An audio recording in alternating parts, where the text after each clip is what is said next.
Elsa the Snow Queen, was known for her ability to create snow and ice at will. Meanwhile, Tinker Bell, a spirited and curious fairy, could transform nature with her delicate but powerful magic. Despite being from different worlds, they had forged a friendship over their shared love for nature and magic. One day, as Elsa was visiting Tinker Bell in the Enchanted Forest, a heavy sense of unease filled the air.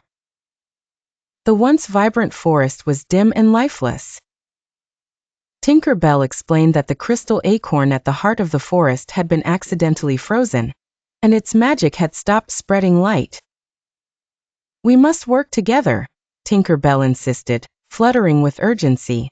"It's the only way to save our world." Elsa nodded, her eyes aglow with determination. "We'll do it," she said solemnly. "Tell me what I need to know."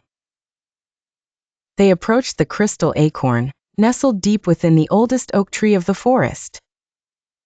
"I can't undo my own magic directly," Elsa explained, her brow furrowed in concentration. "But I can find a way to channel it." Tinker Bell remembered the legend of the sun dewdrops, mythical droplets that could amplify any magic. "Maybe it can help melt the ice," she said thoughtfully.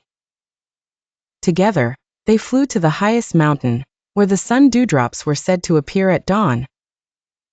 As the sun rose, beams of golden light formed delicate drops on the petals of the sunflowers growing on the mountain's peak. Tinker Bell collected the dewdrops carefully, placing them gently in a tiny glass vial. Returning swiftly to the forest, they combined their magic, Elsa's icy power and Tinker Bell's nature magic, infusing the dewdrops with their united strength.